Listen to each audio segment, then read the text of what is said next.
उसकी 2 बड़ी पुत्रियाँ और थीं जिन्होंने अपनी इच्छा से परिवार वालों की मर्ज़ी के बगैर शादी कर ली थी।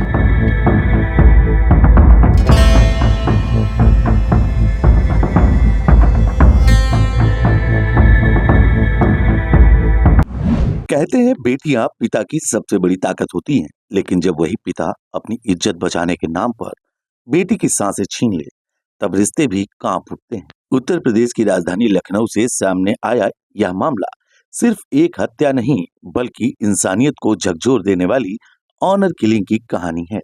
17 मई गोमती नगर रेलवे स्टेशन पर छपरा गोमती एक्सप्रेस के S1 कोच में एक बक्सा और बैग मिलता है।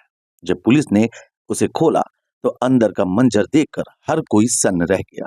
बक्से में युवती का धड़ था, बैग में हाथ और पैर, लेकिन सिर गायब था। रविवार को गोमती नगर स्टेशन पर एक सरकटी लाश मिली थी, जिसके बाद अफरा तफरी मच गई थी। हालांकि जीआरपी पुलिस और रेलवे पुलिस लगातार इसकी जांच कर रही थी।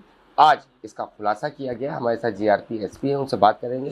सर, क्या निकलकर सामने आया, क्योंकि ये बड़ा मामला सामने था, ब्लाइंड मर्डर था, तो किस तरह से खुलासा किया गया? ये 17 मई 2026 को बॉडी है कटी हुई दशा में एक बॉक्स और बैग में ट्रेन में मिली थी। यह ट्रेन छपरा से लखनऊ गोमती नगर तक वाया गोरखपुर आती है। कोच S1 में यह मिला था, जिस पर पुलिस ने जीआरपी चारबाग ने अपनी तरफ से समुचित धाराओं में FIR दर्ज की और बॉडी को पोस्टमार्टम के लिए भेजा था। घटना के खुलासे के लिए 3 टीमों का गठन किया गया था। ये टीमें लगातार काम कर रही थी और कार्य करने के दौरान एक CCTV फुटेज प्राप्त हुआ जीआरपी को, जिसमें एक महिला और 2 पुरुष बॉक्स को रखते हुए दिखाई पड़ रहे हैं, जिस पर जिस समय ये रखा जा रहा था उस समय की टाइमिंग तमकुही स्टेशन की थी, जिस पर पुलिस जीआरपी चारबाग तमकुही गई और हमारी सभी टीमें वहाँ पहुँची और फिर उस तीनों व्यक्तियों, महिला और दोनों पुरुष को पहचान कराने का प्रयास किया गया, जिसमें एक व्यक्ति की पहचान बेगम अंसारी के रूप में तमकुही के पास के एक गांव की हुई, जो जनपद कुशीनगर में है। उसे हिरासत में लेकर पूछताछ की गई तो उसने बताया कि यह घटना उसके द्वारा स्वयं ही कारित की गई है और यह उसकी पुत्री की डेड बॉडी है। और उसने यह भी बताया कि उसने यह घटना गड़ासे से की थी और जो मृतका का सर है, हेड, उसको एक तालाब में फेंक दिया है। बाद में उसने बताया कि बिहार बॉर्डर पर एक सूखे नाले के पुल के नीचे फेंक दिया गया है। अलग अलग उसके बयान थे, दोनों जगह सर्चिंग की गई, नहीं मिला है, लेकिन अभी भी हमारी टीम वहाँ एक रुकी हुई है और सर्च कर रही है। शुरुआत में यह मामला ब्लाइंड मर्डर बनकर पुलिस के सामने आया। ना पहचान, ना कोई सुराग, ना कोई रिश्तेदार। लेकिन जब जीआरपी ने 800 से ज्यादा CCTV फुटेज खंगाले, तब जो सच सामने आया उसने हर किसी को झकझोर कर रख दिया। जिस पिता को बेटी की हिफाजत करनी थी, उसी पिता ने अपनी नाबालिग बेटी शब्बा का गला काट दिया। क्यों?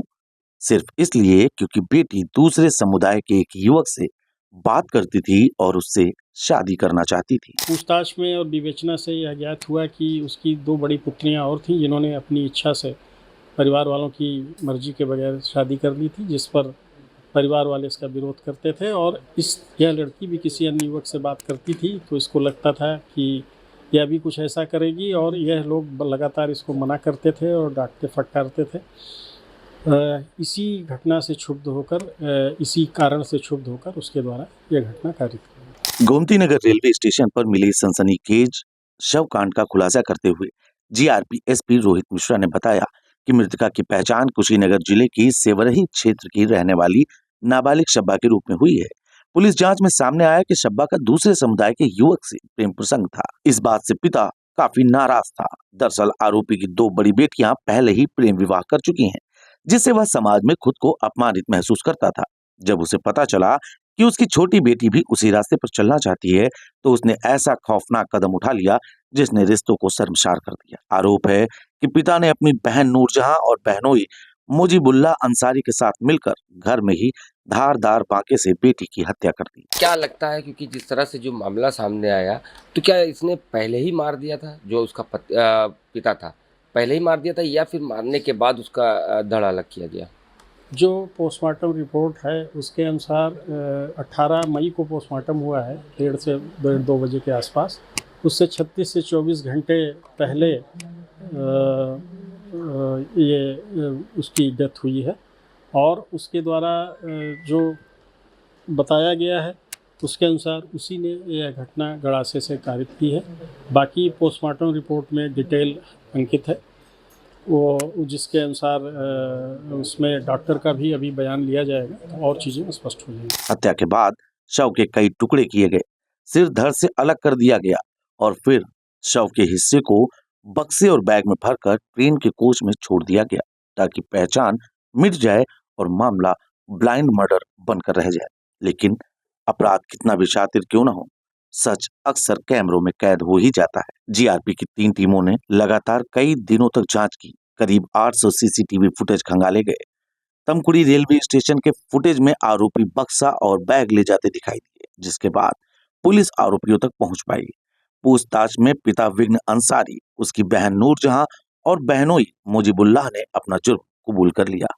इस वारदात ने एक बार फिर सवाल खड़ा कर दिया है कि आखिर इज्जत इतनी बड़ी कैसे हो गई कि एक बाप अपनी ही बेटी का कातिल बन बैठा।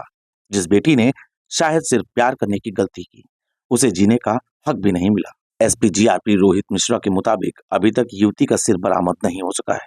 पुलिस की टीमें आरोपियों की निशानदेही पर गांव के बाहर, तालाब और आसपास के इलाकों में कटे हुए सिर की तलाश कर रही है। फिलहाल पुलिस तीनों आरोपियों को रिमांड पर लेकर पूछताछ की तैयारी में जुटी है ताकि इस हत्याकांड से जुड़े बाकी सबूत भी जुटाए जा सकें। लेकिन इस घटना ने समाज के सामने एक सवाल छोड़ दिया है। क्या धर्म और समाज का डर इतना बड़ा हो चुका है कि एक पिता अपनी बेटी का कत्ल कर दे? और अगर प्यार करना गुनाह है तो आखिर इंसानियत कहाँ जिंदा है? इसमें और कौन कौन लोग शामिल होने की संभावना बताई जा रही है, क्योंकि पिता तो जाहिर सी बात है कि नजर आ रहा है फुटेज में, और कौन कौन इसमें शामिल होने की बात? हाँ, अभी जो पकड़े गए हैं पिता और इसके पिता के ही बहन बहनोई हैं, 3 लोग आज गिरफ्तार करके जेल भेजे जा रहे हैं। इसके अलावा अभी इसका पुलिस कस्टडी रिमांड भी लिया जाएगा और फिर पूछताछ की जाएगी। अगर कोई अन्य तथ्य मिलेगा तो उसके अनुसार कार्रवाई की जाएगी। सर कितने फुटेज चेक किए गए होंगे, क्योंकि ये ब्लाइंड मर्डर था, तो किस हिसाब से सर कहा कैसे आप लोग आरोपियों के पास पहुंचे सर? हाँ, ये लगभग 800 से 1000 सीसीटीवी फुटेज चेक किए गए। ठीक, ये था हमारे साथ जीआरपी एसपी। इनका साफ तौर पर कहना है कि अभी जिन लोगों की गिरफ्तारी की गई है उनको भी रिमांड पे लिया जाएगा और भी पूछताछ की जाएगी, क्योंकि अभी तक जो डेड बॉडी का सर है वो अभी नहीं मिल पाया है, तो उसके लिए भी एक टीम वहाँ पर रुकी हुई है और पूरी तरह से जांच कर रही है। तो फिलहाल अब देखना ये है कि कब तक जो बॉडी का सर है वो मिल पाता है या फिर इसमें और लोग भी निकल कर सामने आते हैं, ये अब देखने वाली बात होगी। कैमरामैन जितेंद्र कुमार के साथ शादाब सिद्दीकी, एशियन न्यूज़ लखनऊ।